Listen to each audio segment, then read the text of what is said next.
Hey everyone, thanks for joining us today, and a big thank you to Police Mag for hosting this webinar. My name is Noreen Charlton, and I lead public safety strategy at Skydio. I am very grateful today to be joined by Captain Denbo of the Pasco County Sheriff's Office. Captain, I'll pass it off to you for an introduction. Yep. Good evening, everyone. It's Captain Denbo. I'm over in Florida, so a little bit later here, but it's Captain Denbo of the Pasco Sheriff's Office in our Innovation and Readiness Division. Excellent. Do you want to give us a little bit of background on your career with Pasco? Sure. Yeah. So I've been at the agency for about 14 years now with the Sheriff's Office. So over the last probably 8 years or so, most of the focus I've had here has been on kind of bringing the agency into the future a little bit. For those who don't know the area, we're from just north of Tampa. So we have a lot of growth coming up from the Tampa Bay metropolitan area into our jurisdiction. So basically where the city of Tampa ends is where we begin. So all those people that are living in the suburbs have kind of moved to our neighborhood. So now that we have some exponential growth in our population base, we've really been trying to focus on the future. So the division I oversee, which is known as Innovation and Readiness, is really focused on all the different types of technologies, processes, and really just a global look at the agency of like, how do we get ready for what's next, both with just responding basic public safety stuff all the way through to things like what we're here to talk about today, like drones. Perfect. Appreciate that. So kind of just want to give the audience an idea of Pasco County and how it's set up. I know you mentioned Tampa, but just so everyone can kind of level set and see how their agency compares to the size of yours. Sure. Yeah, so Pasco County is, the Sheriff's Office is the primary provider of law enforcement services in the jurisdiction. So we have roughly 640,000 citizens that we provide law enforcement to. Anything north of, like I mentioned before, of the city of Tampa, until you get up a little bit further, like towards Brooksville, is pretty much ours. We have 4 municipalities within our jurisdiction that have their own police departments and city services. And within that area, basically, as most of you from Florida, if you are, may know, that essentially the Sheriff's Office is the only provider of law enforcement services. Florida does have the Florida Department of Law Enforcement, which does a little bit of state level work with cases that bridge multiple jurisdictions. But generally speaking, anything from your basic 911 calls to the most large and complex scenes are going to run through the Sheriff's Office there. So as far as staffing, we're about 1,300 employees at the agency. About 780 or so are sworn members of the agency. And other than that, I would say we also have a lot of same type of specialty units that most jurisdictions of that same size would have. And we do a lot of the event planning and special events for events within the county as well. So we kind of dip into the emergency management side of the house, where some jurisdictions might have a separate office of emergency management. We have a Sheriff's Office emergency management division within our agency as well. Excellent. And I know we're going to get more in detail about your drone program and where you started and where you are today, but can you just speak a little bit to the manned aircraft that you have available to you in Pasco County? Sure. Yeah. So the Sheriff's Office makes use of government programs, obviously, to acquire equipment like most agencies do. So we are in possession currently of 6 aircraft. So we have 2 Huey helicopters and 4 OH-58 helicopters that are assigned to our aviation section. And those currently are our somewhat primary use case for pursuits and scenes where we need to move large areas at a time. And that aviation unit's been in for decades now, so it's nothing new for us. We're basically looking at ways to, we can get into that in a minute, but looking at ways to strategize when we're using a helicopter versus other assets. And really what we found is even with those 6 helicopters, we have a lot of times where maybe one is more appropriate. Like we have a Bambi bucket that only attaches to the 2 Hueys that we use for firefighting, whereas like the smaller OH-58s are more appropriate for certain search and rescue and kind of patrol response scenarios as well. So we just use a variety of those aircraft, and we have, I think, 8 pilots and a training pilot as well, and a chief pilot in that section. I think that your manned aircraft and the access that you have to air units and helicopters is pretty unique. A lot of agencies don't have them at all, but some of them that do have them, only have a couple maybe. So you do have a significant number of those. I think that plays interestingly into the development of your drone program and how you are using both of those as well, but we'll get into that in a minute. I do want to touch on the first. So for those of you who aren't familiar, this is a very unique situation and specific to Pasco County. And this is Florida's Forensic Institute for Research, Security, and Tactics. And it's a research and training facility that lives in your county, and it is led by the Sheriff's Office. Can you speak a little bit about just kind of the overall training facility and what that means in Pasco? Yeah, so it is absolutely unique. You're correct. So what we've done here, I think everybody in their individual areas probably has a training center or some type of institution of higher learning that's offering law enforcement training in their jurisdictions. What we did here in Pasco is the sheriff basically recognized there was a need to have a center of excellence for a lot of these different disciplines that were emerging, whether it be like highly technical and complex canine operations or like what we're doing with drones, cybersecurity, leadership in general, and then a couple other disciplines like forensic science and stuff like that. So what we did is we kind of set out to create a division of the Sheriff's Office that was focused on kind of becoming a regional center of training for all those topics. So we have 8 disciplines that we identified, one of them being unmanned systems and robotics. And basically within those disciplines, the first facility, which is in Land O'Lakes, Florida, it's just about 30 minutes north of Tampa, has a large campus where there's a building dedicated to each of those areas of discipline. So for the drones, we have a large indoor hangar with a kind of a shoot house type environment for the guys to practice with robotics and drones inside of. We have a situational awareness room that all the drone footage kind of feeds into, where we can run operations out of and do tactical ops there. We also have, for instance, the forensic science, we have a human remains field, which is several acres of both wooded and swamp area that contains donated human remains through an educational partnership we have with Florida Gulf Coast University. And then basically there's other things. For instance, the canine section has a 50-dog kennel environment over there where other agencies can come, they can keep their dogs there while they train at our facility. And we also have some interesting things in search and rescue with like rubble piles. So we have 2 FEMA rated rubble piles in our backyard here that basically one simulates a collapse kind of disaster scenario scene. The other one simulates a collapsed parking structure where there's actually like cars and things smashed between layers of concrete. And all that is engineered so that it can be reset and replayed over and over again. So we have FEMA teams come out and train here. A lot of fire rescues from the different regions come out here. So in a nutshell, what FIRST is it's like you mentioned, it stands for the Florida Forensic Institute for Research, Security, and Tactics, but it's essentially just a division of the Pasco Sheriff's Office, with the idea being is that anybody in public safety can come out here and train, make use of these resources. And we've been able to do that as an agency by securing either legislative appropriations or private donations. So the local taxpayers haven't expended any money for the multiple $million-dollar campus that we've been able to build out here. And then we kind of give back to the community thing. We actually build most of the buildings out here with inmate labor. So what happens is we have inmates in the jail that are interested in bettering themselves, getting out, getting a job when they get out. So we have those inmates are actually involved in the construction process for 8 or 10 hours a day. They get compensated for that, and they go back in. When they come out of their sentences, they're given opportunities to go direct to either like home builders or things like that that might be looking to hire people in those situations. So overall, yeah, it's a great program. It's very little impact on the budget for us, but it's a great opportunity for public safety agencies of all type to come out and train and make use of some really cool resources that we have out here.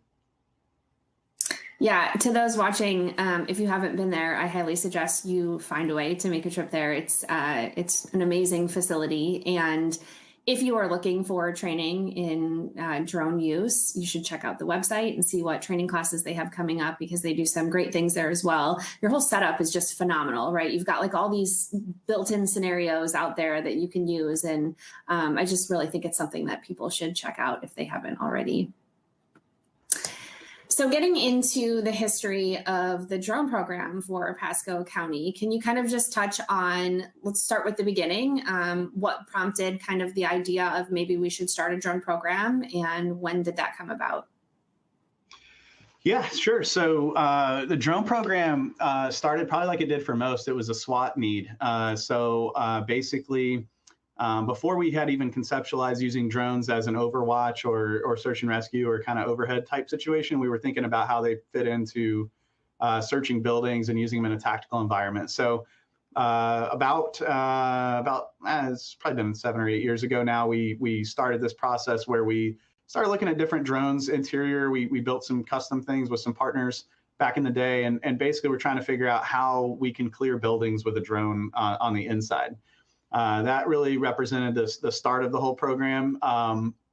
At the time, there was debate, like a lot of people have, is this something that should be within our special operations, like our aviation section, because they're piloting something. Then we found that really wasn't the case, because at the time there wasn't all the regulations that there are today as far as like 107 and licensing requirements. So we kind of kept it. We formed a tactical team that used drones. But then there was kind of a moment of realization about 4 or 5 years ago, where we decided that this was more than just searching buildings inside, that there was a need to be ready to do things that the helicopters are doing, and really not to replace helicopters, because we don't ever really think that's a thing that we'll do permanently with our particular jurisdiction and layout, just due to the vast size. However, we looked at it as there's a need to offset some of the use of the helicopter here. We fly thousands of hours per year. And if we can get a couple hundred of those hours knocked out by the use of drones in the near future, and then potentially much more of that in the long-term future, we think there's a significant savings to our tax base. And we also think that some of the things that we accomplish might be a little better with the enhanced technology that drones offer us that maybe traditional aviation doesn't.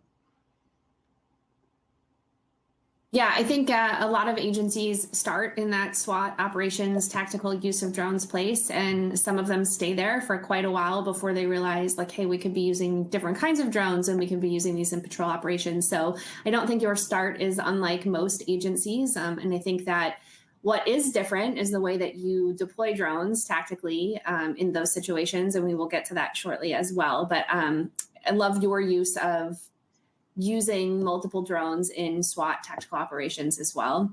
I do want to touch on a recent big win that Pasco County had with a Part 107 waiver, which allows for remote operations of the Skydio X2 in a dock without a visual observer. Can you speak to kind of the process of obtaining that and what that means for your operations going forward? Yeah, absolutely.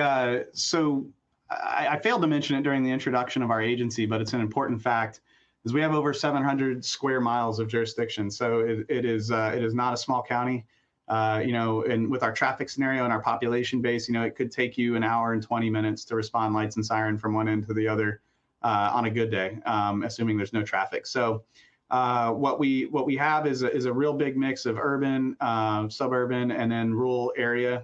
Most of it is suburban, but it kind of creates an interesting challenge for us, because as these things are developed, like any jurisdiction, nobody's thinking about traffic and infrastructure. So we have all these choke points around our county where there's all kinds of delays due to things. So we started looking at how can we get on scene for things quicker. Obviously, the drone thing came up, and our first idea was to look at schools, right? Because when you're introducing drones, sometimes people have some questions about, hey, what are these for? What are they going to protect? People, are they going to spy on people, things? We get those questions all the time. So we wanted to be clear how we use them, and which is to respond to public safety incidents. And one of the most sensitive areas for that right now is obviously school safety. So we have hundreds of schools within our jurisdictional boundaries. So when we started looking, we kind of identified schools that were in areas that had some of the most problems. And we thought, okay, this would be great if we could pre-deploy the drones there. But obviously, you can't do that under the current environment of the FAA regulations without a waiver. So yeah, we reached out to Skydio, and it was a very enjoyable experience. They have Jakey there that was able to work with us. We kind of provided a map of all the schools within our jurisdiction and what we were trying to do. And I think step one of a broader remote controlled drone program, where you're basically operating all the drones from a central command spot, and then having these things go off to calls for service. Kind of step one, phase one for us looks like this type of model where we're at the schools. And we like the schools for several reasons, because if there's one place we want to be when something goes wrong, we want to have eyes on the school right away. Now, yes, we have school resource officers, and yes, we have all those things that everybody else has, but the deal is we want to be able to see what's going on quickly. If there's a suspicious person on campus, if there's something that we want to be able to respond to quickly. It just made sense to take the waiver in that direction initially and try to figure out a way to get some of these docked drone solutions out on the campuses, and then slowly expand from there as we demonstrate the safety case and the proof of concept and kind of broaden out from there to start responding to other areas. So yeah, that's kind of how we got started on it. And right now I believe we were one of the first, if not the first, to get this type of waiver under these conditions with the presence of Tampa International Airport nearby. It's an ideal situation. I think those who know that it's good to be near an airport, just not too close to it. The International Airport has a 30 nautical mile Mode C veil around it where people have to transpond locations and whatnot. So it's very helpful to have all the air traffic in a particular area transmitting where they're at, which helps us deconflict. And I won't get into the weeds of it, but basically it made this waiver a lot easier to obtain. Yeah, I mean, a couple things. So yes, you were the first public safety agency to get this type of waiver. So congrats to you. I know this is a topic that comes up quite a bit. So if anyone has questions, please throw them in the chat. We will definitely get to them at the end. But you also bring up another really great point. So whenever we talk about drone as first responder, or we present to agencies, hey, this is how we can be deploying drones from these pre-positioned docks, and we can make sure that we get drones on scene faster than your patrol officers on the ground. One of the big questions is always, okay, well, where besides my patrol facilities or my police department facilities can I place these docks? And, often we say, well, fire is a great place to start, use your fire partners, but also schools are obviously a brilliant place to start as a parent, and as someone who worked in law enforcement and worked in crime scene in Las Vegas for a very long time. I understand the importance of making sure our kids are safe at school, right? And so having those available really close in those areas is kind of unmatched. And you really, I think a lot of agencies don't think about using those types of facilities and building those relationships within the county or within city limits to make sure they can use those rooftops to get those drones on scene faster. So I appreciate you sharing all of that. Okay, so I kind of want to touch on some of the current use cases that you have for your drone program. So you stated that you started with kind of in a tactical SWAT operations, but where did you move from there, and where does your drone program stand today with use case? Yeah, so the next venture we kind of made was special events. So we have like the county fair, there's various parades and things that go on like anyone has that have either thousands or tens of thousands of people coming out to them. So we started thinking, okay, it's really cool when everybody sees the helicopter fly over at the parade, but then after that, they get tired of hearing it. They don't want to, they don't want to basically have to scream over that while they're trying to enjoy a festival or a parade. So we started thinking, all right, how can we employ these in these environments? And Florida has a bit of a unique legislative setup with the use of drones as far as when you can and can't use drones. But one of the times you can use them is anytime there's more than 50 people gathered up somewhere. So we use that as a great reason to have drones up and over a lot of events where we have like all the little small jurisdictions within they'll have their parades, Christmas parades, things like that. So we started venturing out into that. That was initial, and then slowly we built into going out to in progress calls. But then we started kind of at the most severe. So you have like those missing persons calls where there's hundreds of resources deployed, or maybe you have these situations where there's a standoff going on, and there's a need to provide continued support as far as like watching a backyard or watching a side yard. So we started kind of a call out team, if you will. And more recently, in the last couple of years, we've gotten to the point where we have, well over 20 drones out with members of patrol and other areas of the agency. And those drones are basically spread out geographically throughout the county so that members can respond to in progress calls with those things and deploy them in the event of an emergency. So it's really, it's gone from literally just like 3 or 4 guys having access to a drone for special events to a team of 15 pilots that have access to 20 something drones that they at any given time can deploy from their vehicles and respond to calls for service as they come in. Yeah, I think patroller deployment is something a lot of agencies would like to start implementing, but I feel like sometimes they hit roadblocks in finding the personnel that's willing to say, "Yep, I would love to be a pilot. I want to take on this extra duty," or just being taking care of all of this equipment and having it in their patrol vehicle for a response. So, can you speak to a little bit of how you may have had to break down some barriers there to get some people on board with wanting to be drone operators? Yeah, so it's actually interesting. We had a survey that we put out recently to our members about what specialty units they wanted to join, and other than our fugitive apprehension group, this was actually the second most popular team. So we've been pretty fortunate. We're a young agency, as I'm sure a lot are. We're taking on a lot of new members, and we're hiring 40, 50 people a quarter at this point. And what's happening is we're having a lot of younger generation that grew up with this type of technology that's interested in this stuff. So that off the bat has been very helpful. But to speak to your point, it is a logistical bit of a nightmare when you start talking about how you're going to deploy drones, particularly when you have 700 something square miles to cover. There's a lot of arguments, and we at first through the research side of things, we've kind of been digging in with other agencies about what they're doing, and even kind of teaching about this a little bit. But you have this problem where if you put it out with the deputies or the officers on patrol, is that officer available to respond? Maybe they've got somebody that they've arrested and they're en route to the jail. Maybe they're sitting on somebody at a hospital. It's an awful silly place to put a piece of equipment, right? That might be very useful. But at the same time, if you give it to the detectives or something that's a little more free to move around, but maybe they work 9 to 5 and most of your calls are coming in the afternoon hours. So it's really complicated to say the least. So we've done a real good hybrid. We have some street crimes units that often aren't assigned primary duties of calls for service, but are more flexible. So they're a lot of the members of our team are in those areas. We've identified other positions throughout the agency that have the most likely availability to respond to calls as they come in. Because the last thing we want to do is have a really nice asset sitting in someone's trunk or back of their SUV, and now there's a call where they're needed, but unfortunately that person's sitting on a domestic disturbance or something and can't leave.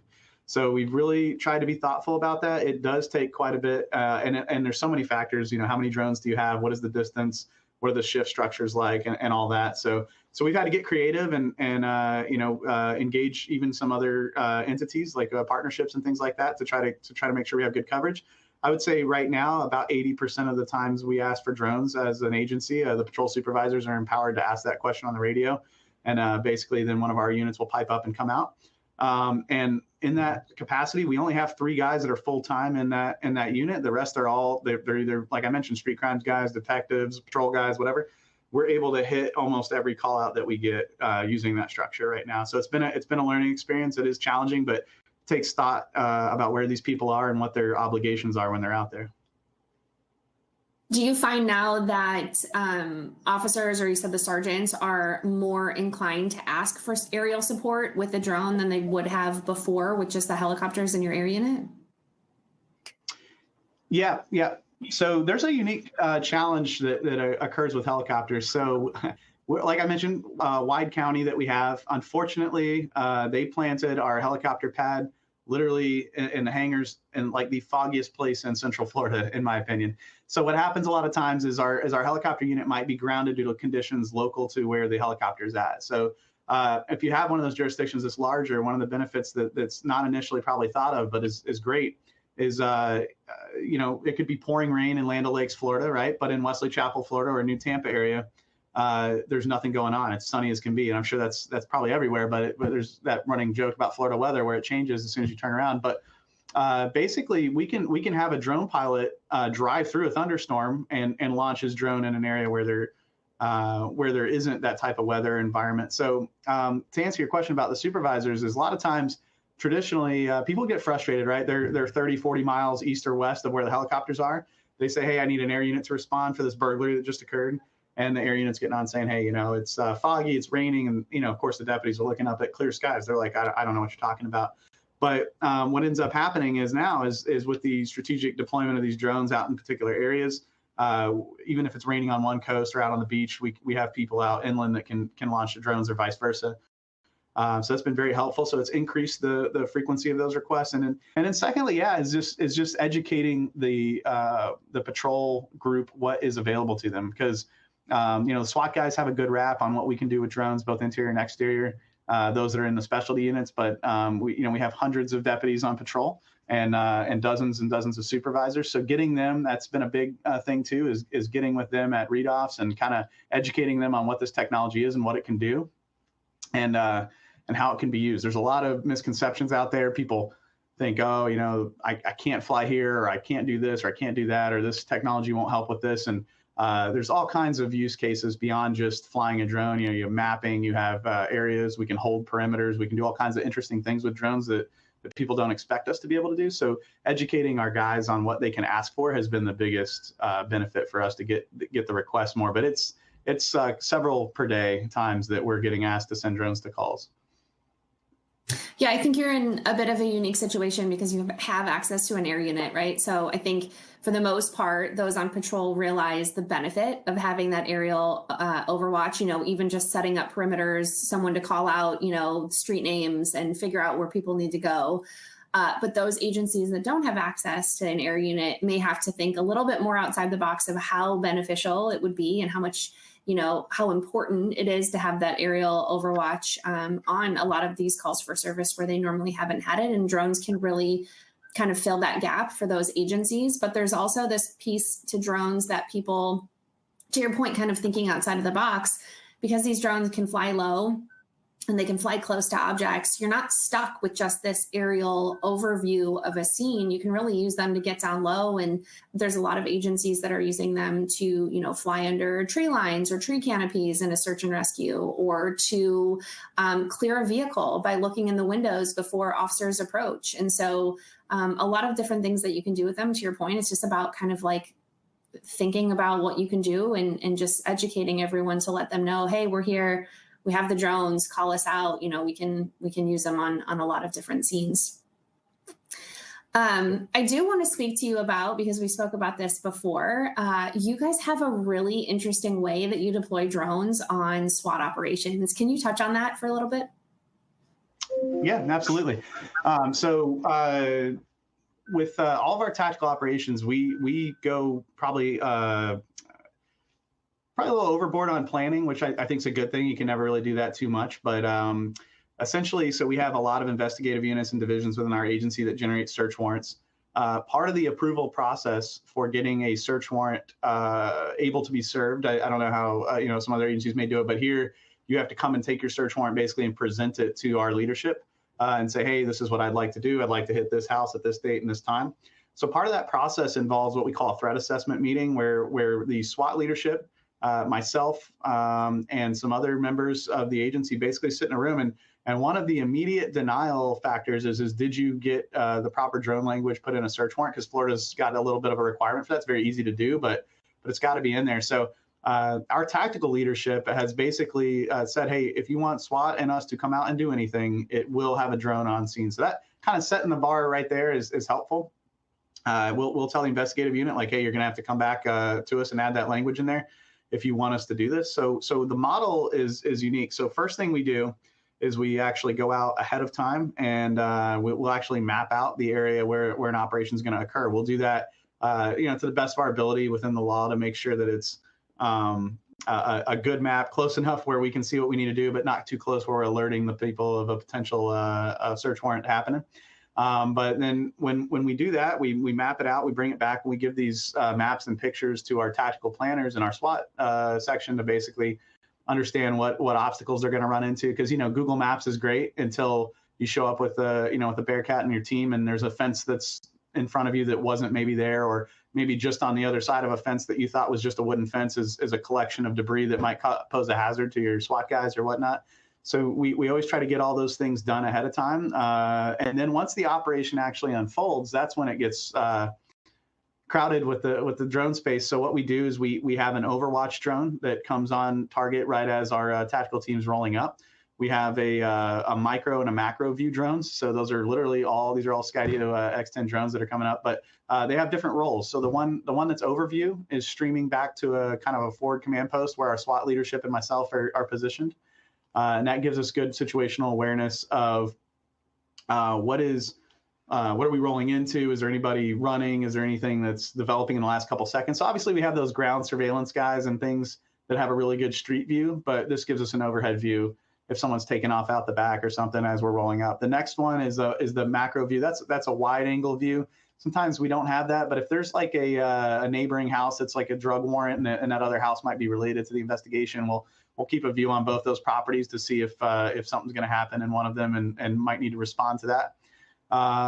And look for friendlies, things like that. And then the micro view is actually, that's like the chase drone. So like you do have that guy take off running out the back.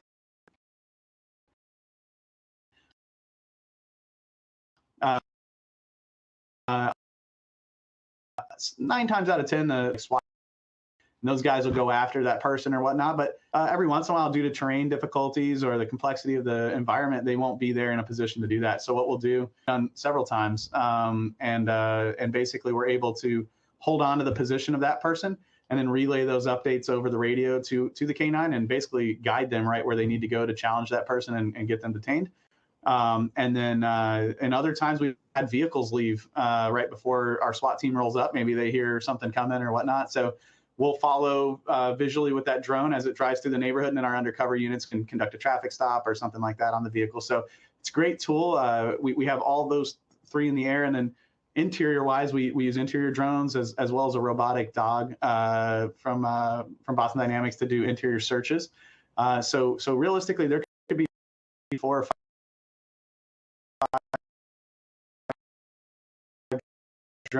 drones per search warrant we do.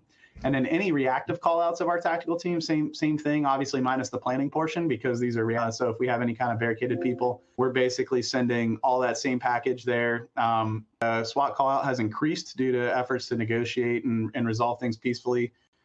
So we have spent dozens of hours before flying drones nonstop and covering. If you have the choice between having a tactical operator in the Florida 100-degree sun in a backyard or a drone perched behind the house.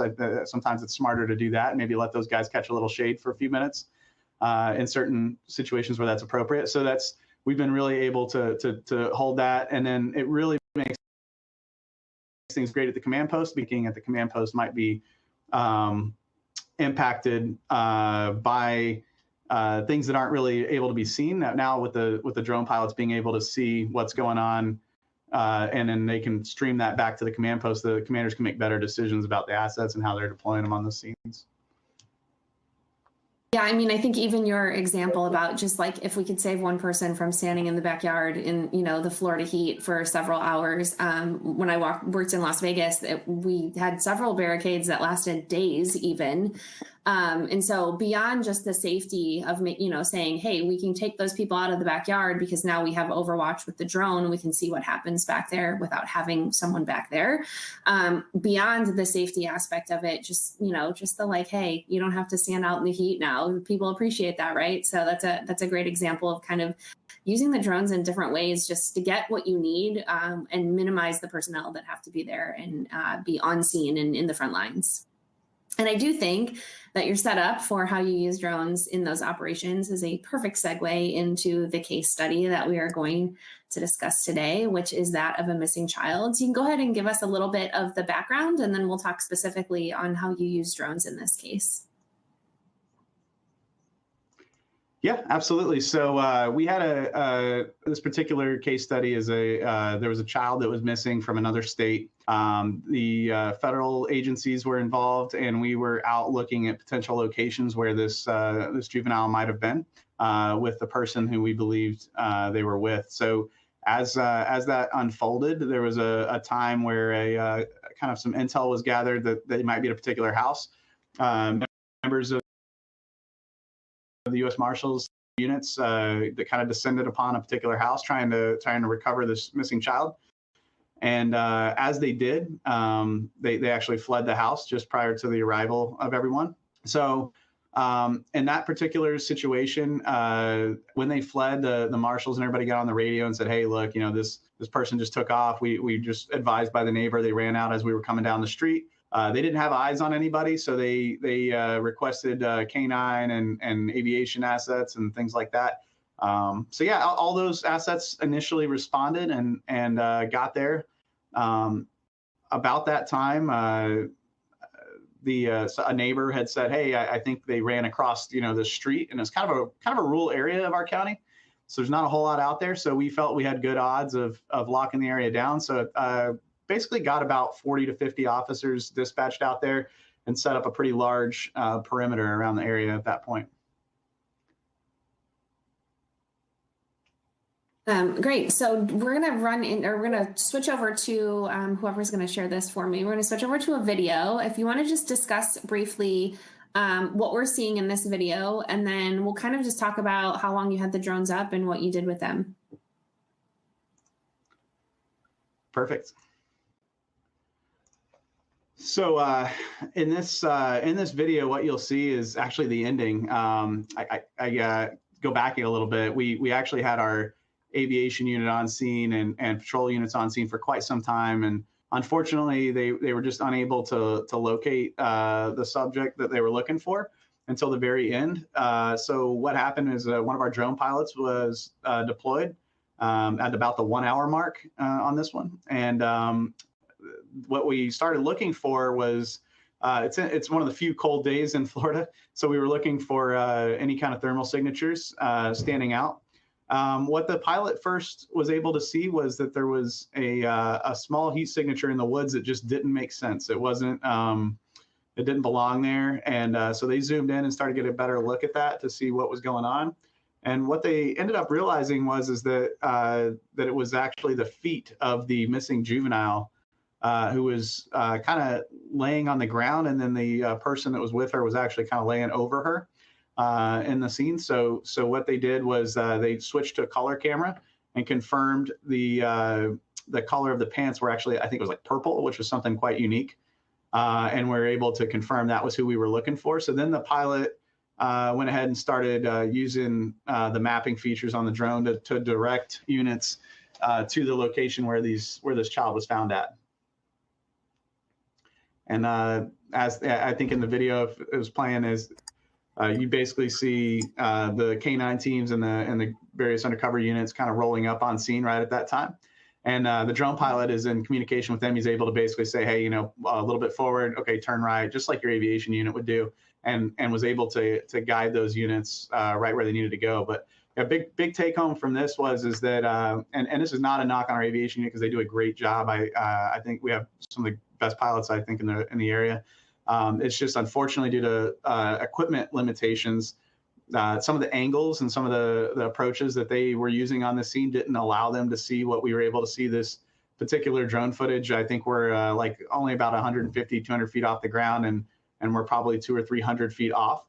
And another factor that kind of comes up here that a lot of people don't always think about is that the helicopter circling, oftentimes that causes people to kind of hunker down and hide, right? So they're not really trying to kind of poke their head out and see what the helicopter's doing. But once that helicopter leaves, a lot of times we found that the drone is such a quiet resource that comes out there that people don't think anything's still looking for them. So they might poke their heads out or get a little more relaxed than they were with their hiding. So that's something that we think may have happened in this case, where the person who had the missing person with them was actually thinking that he was okay. So he kind of allowed her to come out from under the wood pile a little bit there. But again, when the helicopter leaves, they kind of have this sense of security, like, okay, hey, that thing that was looking for me is gone. What they don't know is that something of similar resolution and quality is looking right at them. And that's how we were able to guide in our guys to recover this girl. Excellent. You did mention something earlier about live streaming. So in a situation like this, what are you using to live stream this information back to command staff or anybody else that needs to see it beyond kind of just the drone pilot? Yeah, so we do a couple things. We're very fortunate with equipment. So we have the ability to use the Skydio Cloud service for streaming as a kind of a primary, and as a secondary, we have access to the partnership with LiveView to stream the drones back. But we do believe it's almost irrelevant to only have the drone pilot be able to see what the drone's seeing, right? It doesn't really offer you a lot when the person flying the drone is the only one who knows what's going on. So what we believe is kind of a mandatory streaming policy for our guys whenever they're on something. And we've created through the new ReadyLink system that you guys offer. We have an ability to basically have one link that command staff and leadership knows that no matter which one of our 20-something drones is flying, they can go to this one URL and see what's going on live. And then we're training, supervisors and patrol and other areas to use that to their advantage so they can see what's going on live and kind of move their units appropriately. But yeah, right now we're using both. It's the Skydio Cloud and then also the live view. Yeah, I think that's pretty common. And there's this concern that if an agency brings in drones to their toolkit, that it's going to be difficult for them to integrate with the systems that they currently have in place. And there's also this misconception that you need this like massive RTCC with all these computers and all these TVs. And the reality is you don't. You mentioned ReadyLink, which is something that Skydio has created to make it easy to share your live stream with anybody that you want to have it. So whether it's generating a QR code that you can just kind of show someone on your phone and say, yep, you can scan this and now you have access to the view of the drone, or generating a link that you can go ahead and put in a browser. And the best part about that is it doesn't have to be, now to your agency. It's not like every single person in your agency has to go to, in that case, Skydio Cloud and log in and have a username and password, but they just need this link that they can put in their browser, and then they choose the drone feed that they want to view. And beyond that, a lot of times agencies are working with other agencies, and we have these task forces. And before you were able to easily share these live streams, it was difficult to get the information that you had to someone in a different agency. And a lot got lost in the communication and the game of telephone, passing that information along. But now anybody who's part of the investigation can have access to that drone stream as long as they have the ReadyLink. So I appreciate your input on the integrations and the live stream. We do have some questions popping in the chat, and I want to make sure that I get to those before we wrap up. Anything else you want to add on this case study or lessons learned, or kind of anything that you think is important for the attendees to hear? No, I mean, nothing specific. I think you hit the nail on the head with the communication aspect of it. Again, if you want to sell the administration of your agency on the use of these things, you have got to be able to show them what they're doing.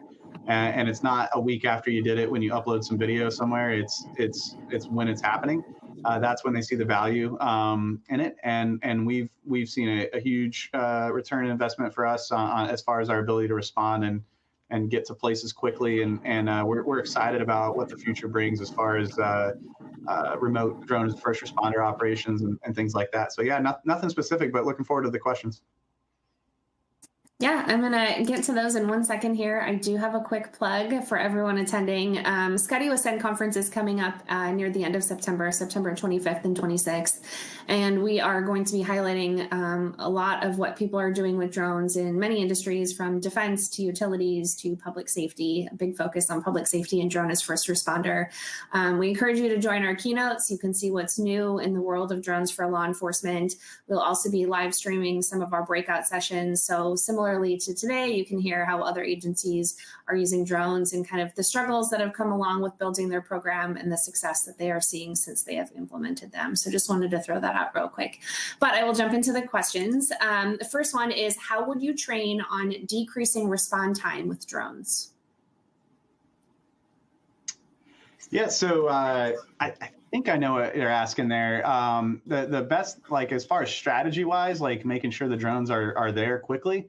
What we've noticed is we've done some deep dives into where calls for service occur that require drones. So again, Florida's a bit of a weird and unique environment where we have a statute that dictates when we can and can't use drones. So against the backdrop of just all the calls for service that we go to, we had to strategize which units and which areas we're going to have these drones based on who is most likely to be in the area of these specific call types where we're allowed to use drones. So I think working if your agency has the ability to pull historical call data, and if you have call types that are specific to that might be useful for a drone, the obvious ones are like a missing person, but other types of call types, or if you can go through historical data where maybe if you have an air unit or a neighboring agency you rely on a lot has an air unit, where did they respond to the most frequently. So we try to be thoughtful in where we put those drones with relation to where the calls are most likely to be.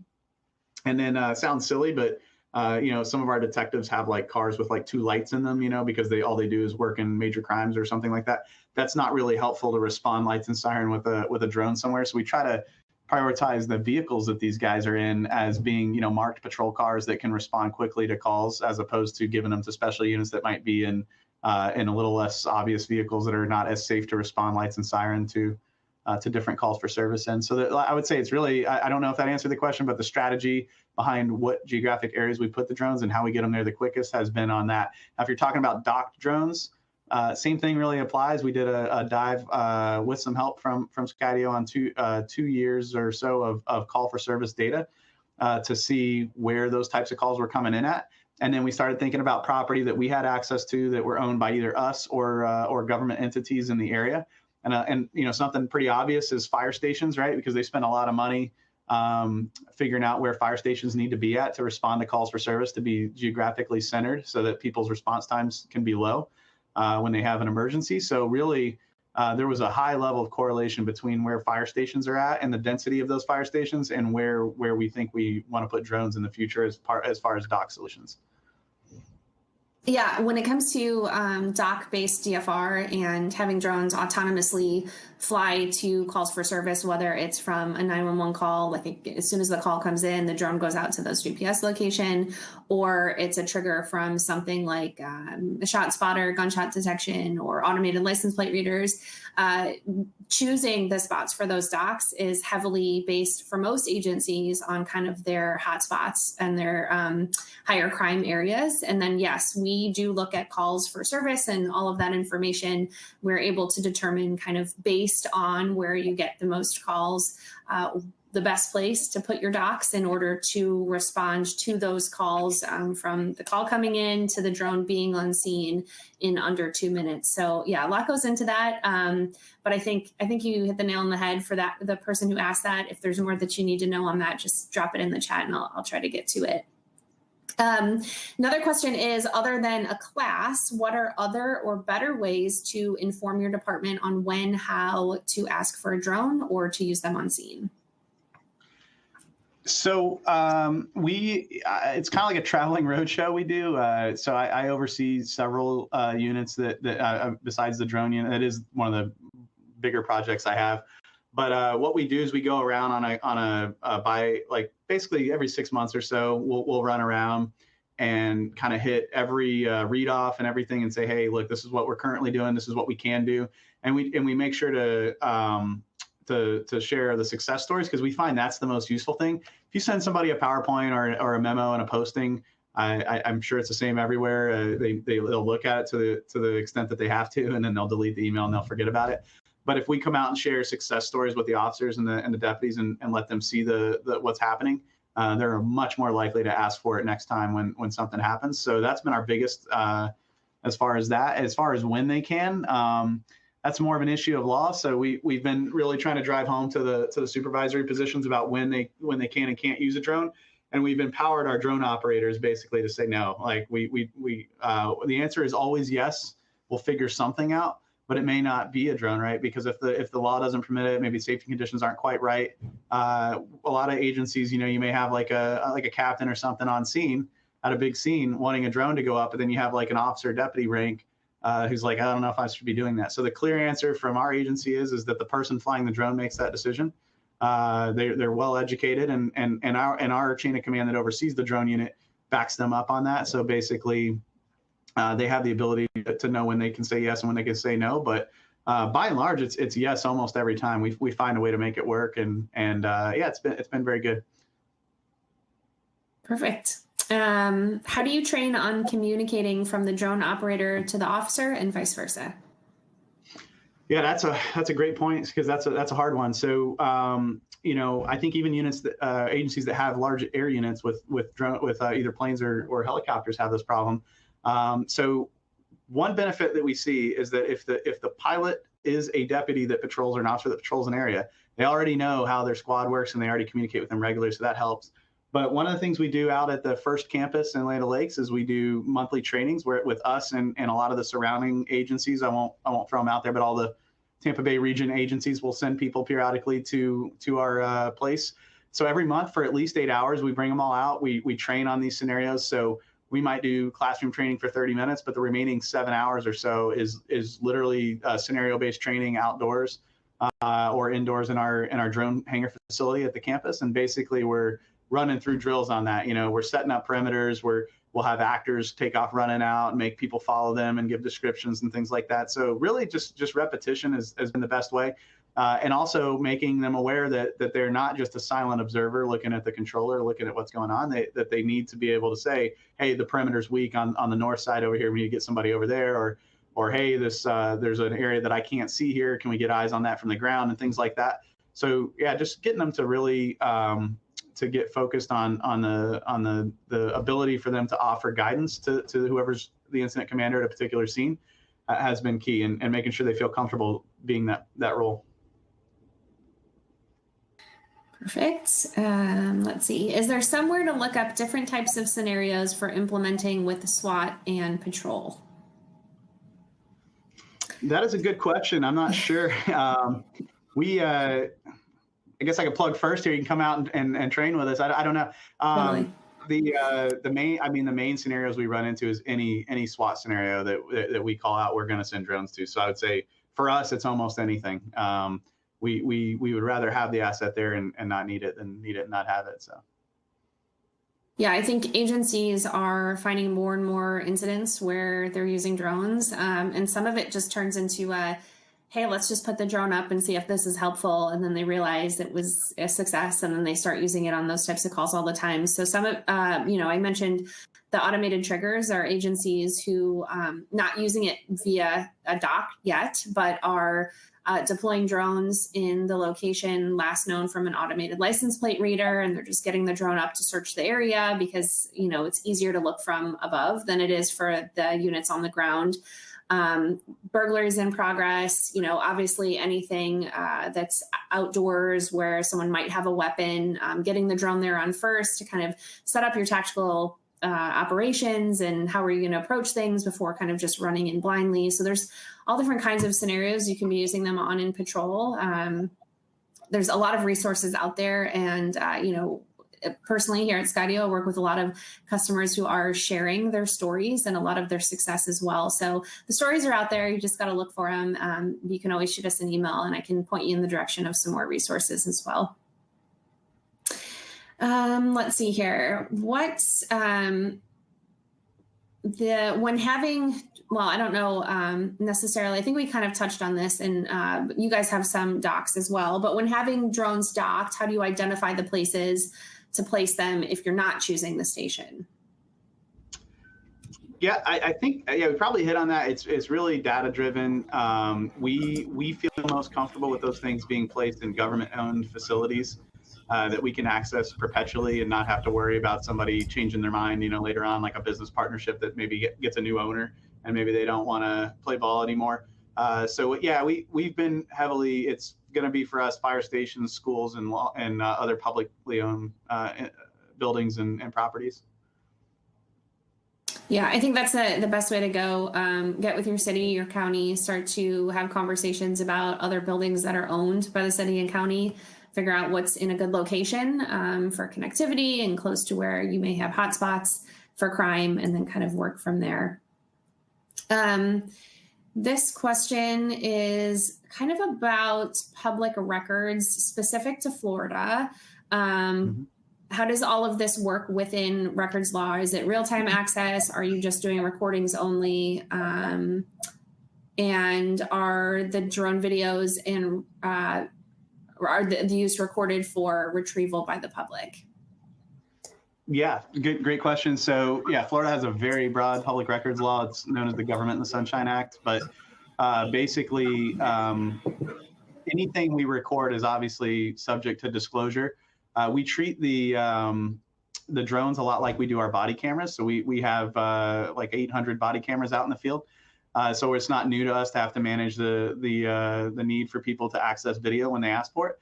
We have a bridge between evidence.com, which is our provider for most of our non-tangible evidence, between the Skydio platform. So the videos we need are uploaded into there, and basically our records division manages that. So obviously there are some unique Florida statutes regarding exemptions from public disclosure for certain things like interiors of houses and things like that, depending on the certain circumstances of that. And obviously if it's active criminal intelligence, we don't release it. But generally, if it's not of anything that it's exempt, we're happy to provide it. There's a small cost to that. The cost of the redaction process and things like that are allowed by law are charged when people ask for those things. But yeah, we keep all the video within the statute's requirements, and people are able to just contact the sheriff's office and get records of those. But as far as live access, we don't do anything like that. We do maintain records of the flights, when and where they're at, obviously subject to those same exemptions if something's active or an ongoing case. But all those logs and things are available for public disclosure for those who have questions about them. Yeah, that's a great answer. We also have a lot of agencies that have built out a transparency dashboard where they're logging and making public their flights, so that if someone were to go outside and see a drone overhead and they're not sure, they can go to that website and see that, yes, the police responded to this general location on this date and time. There aren't usually any details about the incident itself, but just to let you know that that was a police drone in the area. Okay, we have a couple more minutes left. How often do you train? And someone's looking for information about the first facility. Sure. Yeah. So the training question is as much as we can, but well, honestly, by policy, we train a minimum of 8 hours per month with all of our pilots. I didn't get into it too much, but we're forming a partnership with all of our local municipalities and fire rescue and emergency management as well, where basically the sheriff's office is intending to lead a task force style environment where all the individual municipalities purchase drones all from the same provider, and then basically we host training. But that way, if one of the local police departments within our jurisdiction or the fire department, somebody's using a drone, all this stuff kind of works together. So we intend to take that up to a higher level. But right now we're spending, I would say, 8 to 14 hours a month training with the drones, and that we do that both at our campus and remotely at pre-planned locations where we simulate scenarios with either dummies out in the woods that we've placed or scenarios where our canines are doing training. So we just jump in with them and track them, things like that. Second question was about FIRST. So yeah, I mean, if people are interested in that, it's floridasfirst.org. They can go on there and basically access everything that they want to know. We have a lot of classes out there and things on the topic of drones and all kinds of other stuff going on. So yeah, we're happy to have people out there. It's just floridasfirst.org. Excellent. And I'm going to hit you with one more before we wrap this up. What piece of advice would you give to a department considering starting a drone program? Yeah, I would say it's a great idea, no matter what your size is. I've worked, been up with like everybody from, some of those states up north, NYPD, everybody's got a slightly different answer on how they got started, but everybody's happy with the results. I've never really met anybody that hasn't been happy with it. I've been all around the country trying to talk to people as we were getting ours started. And I stay in contact most with people. Nobody has a regret on it. The best advice I would give is to really think thoughtfully about how you incorporate, particularly for the law enforcement side, your aviation unit, if you have one, has to be engaged, right? Because they're good pilots. They know what they're doing. There's always going to be a natural kind of, I wouldn't say pushback, but a skepticism from a pilot who runs a manned asset. They're going to say, hey, if I make a mistake, my life's in danger. If you make a mistake, a piece of equipment might fall. So, that's something you got to really think about and understand as a drone pilot. Manned aviation in general has had years of perfecting and being safe, and there's a lot of regulations there for good reason. So really making sure that the people you choose for your drone pilot positions understand that there's a hierarchy of risk involved when you're operating in airspace, and making sure that they understand that they are not at the top of that. Their priority is not the top, right? The manned assets are more important. And we need to make sure they stay safe, and making sure that you choose a drone platform that that has that safety in mind. I mean, one of the obstacle avoidance is huge for us. We don't like crashing drones. It's not economically responsible to keep doing that. So some of the features on the drones, like obstacle avoidance, the ability to stream is huge. So ask a lot of questions before you buy, because all these little things are great. If you think that you just assume they work, maybe you had a consumer drone for your house that did all these great things, and then you buy one from a different company and they don't do all these things. You want to ask those questions up front and make sure that you understand what you're actually getting into. But by and large, I would say the most important thing to do is look at the data, look at where these things need to go and who has them, and because that's where most of the mistakes are made. If you put all the drones in one particular division or area, and that division or area is not outward facing where they're responding to calls for service, you're going to miss a lot of the opportunities where drones can help. So best thing to do, in our opinion, start at the patrol level, identify key players that would be good at dispatching these things out and bringing them to calls, and slowly evolve to more refined tactical operations. I think that would be my advice. Nailed it. That was perfect. All right, we are at the top of the hour. Thank you so much for joining me today. There's a wealth of information, not only about your program, but about the use cases and the success that you guys are seeing. So I really appreciate your time and hanging out with me. For everyone else, thank you for listening and for the questions. If you need anything, both of our email addresses are there on the screen. And if there's nothing else, thanks again, Captain Dembo, and we'll catch you on the next one. Thanks, everyone. Stay safe. Thank you, guys.